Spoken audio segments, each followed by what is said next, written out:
يا أهلا بيكم يا شباب تالتة إعدادي.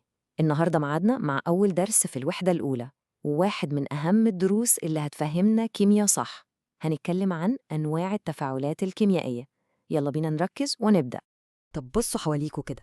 فكرتوا قبل كده إزاي البنزين بيشغل العربية؟ أو الأكل اللي بناكله بيتحول لطاقة إزاي؟ طب والحديد ليه بيصدي لما نسيبه في الهواء؟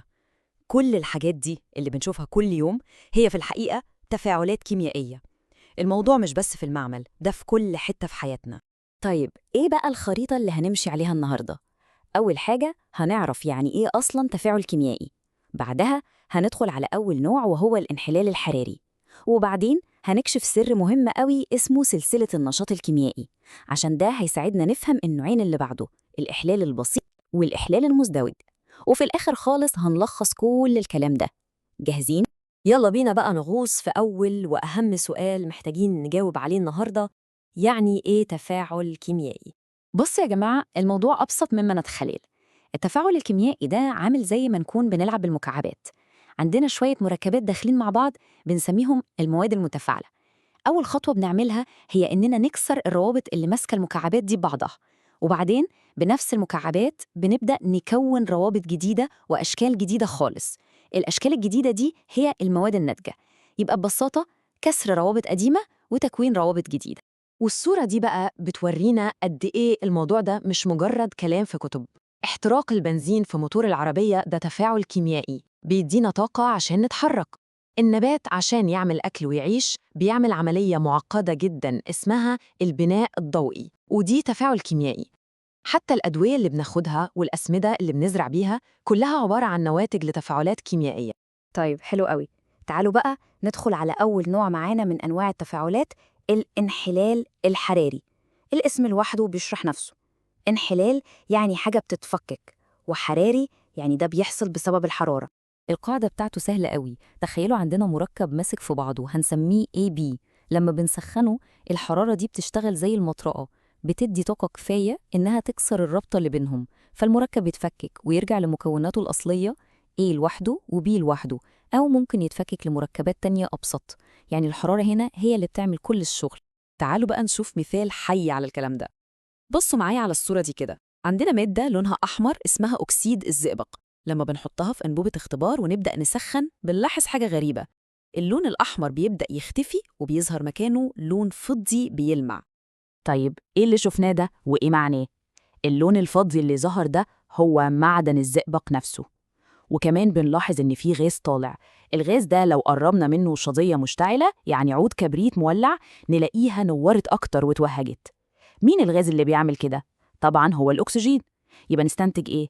إن أكسيد الزئبق الأحمر اتكسر بالحرارة لمكوناته الأصلية، زئبق وأكسجين.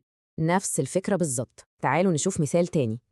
المادة اللي لونها أزرق دي اسمها هيدروكسيد النحاس. لما نسخنها اللون الأزرق الجميل ده بيتحول للون أسود. المادة السوداء دي هي أكسيد النحاس، ومعاها بيتصاعد بخار مية، برضه تفكك بالحرارة. وآخر مثال معانا في قصة الانحلال الحراري دي كربونات النحاس اللي لونها أخضر. لما نسخنها هي كمان بتتفكك وتدينا نفس المادة السوداء اللي هي أكسيد النحاس، بس المرة دي بيطلع غاز تاني خالص، غاز ثاني أكسيد الكربون. طب نعرف منين إنه ثاني أكسيد الكربون؟ لو عديناه على ماء الجير الرائق نلاقيه بيتعكر على طول. أوكي، ركزوا معايا بقى في النقطة اللي جاية دي عشان هي مفتاح كل حاجة بعد كده. هنتكلم عن مفهوم اسمه سلسلة النشاط الكيميائي. دي ممكن نعتبرها زي مسطرة أو قايمة بترتب العناصر حسب قوتها ونشاطها. مش مرة سألتوا نفسكوا إشمعنى يعني لما نحط قطعة معدن في حمض بتتفاعل وتعمل فقاعات، ولو حطينا معدن تاني ممكن ما يحصلش أي حاجة؟ إيه اللي بيخلي عنصر أنشط من عنصر؟ السر كله في القائمة دي. هي دي بقى سلسلة النشاط الكيميائي. هي بالظبط كده زي قايمة بترتب الفلزات من فوق لتحت، من الأكثر نشاطاً للأقل نشاطاً. والقاعدة الذهبية بتاعتها بتقول أي عنصر فوق يقدر يطرد أي عنصر تحتيه من مركباته. وفهمنا للسلسلة دي على فكرة مهمة قوي حتى في الصناعة. زي مثلاً لما بنحب نحمي الحديد من الصدى بنغطيه بطبقة من معدن أنشط منه زي الخرسين. وبما إننا فهمنا بقى مين القوي ومين الضعيف، بقى سهل قوي نفهم النوع التاني من التفاعلات، الإحلال البسيط. الحكاية كلها هنا زي ما العنوان بيقول، القوي بيحل محل الضعيف. القاعدة العامة بتقول إيه؟ لو عندنا عنصر نشيط A دخل يتفاعل مع مركب BC، والمركب ده فيه عنصر تاني B أقل منه في النشاط، العنصر النشيط A هيدخل يطرد العنصر الضعيف B وياخد مكانه ويكون مركب جديد AC، والمسكين B يطلع بره لوحده. طيب عشان الصورة توضح أكتر، بصوا على التجربة دي. عندنا أنبوبتين اختبار فيهم نفس الحمض، وهو حمض الهيدروكلوريك. في الأنبوبة الأولى حطينا خرسين، وفي التانية حطينا نحاس.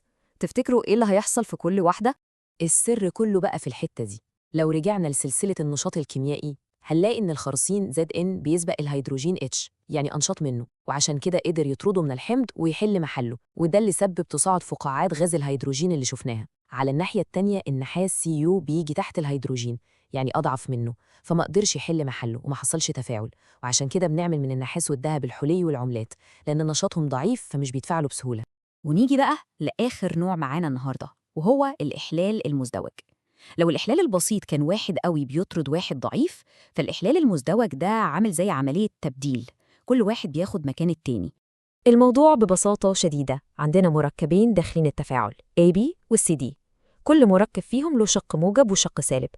اللي بيحصل إن الشق الموجب من المركب الأول A بيروح ياخد الشق السالب من المركب التاني D، والشق الموجب من المركب التاني C بيروح ياخد الشق السالب من المركب الأول B. يعني بيحصل تبديل كامل وينتج عندنا مركبين جداد تماماً هما AD و CB. تمام قوي. كده احنا لمينا الأنواع الأساسية للتفاعلات الكيميائية. تعالوا بقى في السريع نلخص أهم النقط اللي لازم نطلع بيها من شرح النهاردة. يبقى نلخص اللي قلناه في 3 نقط. أولاً الانحلال الحراري، وده مركب واحد بنسخنه فبيتفكك لحاجات أبسط منه. ثانياً الإحلال البسيط، وده عنصر نشيط بيطرد عنصر تاني أضعف منه من مركبه. ثالثاً الإحلال المزدوج، وده مركبين بيعملوا عملية تبديل مع بعض وبيكونوا مركبين جداد. وقبل ما أقفل عايزة أسيبكم مع سؤال كده تفكروا فيه. بعد كل اللي فهمناه ده، حاولوا تبصوا حواليكم في البيت وخصوصاً في المطبخ. هل ممكن تلاقوا مثال واحد على الأقل لنوع من أنواع التفاعلات دي بيحصل كل يوم؟ فكروا فيها وشوفوا إزاي الكيمياء موجودة في كل تفاصيل حياتنا. أتمنى يكون الشرح كان بسيط ومفهوم، وأشوفكم في الدرس اللي جاي.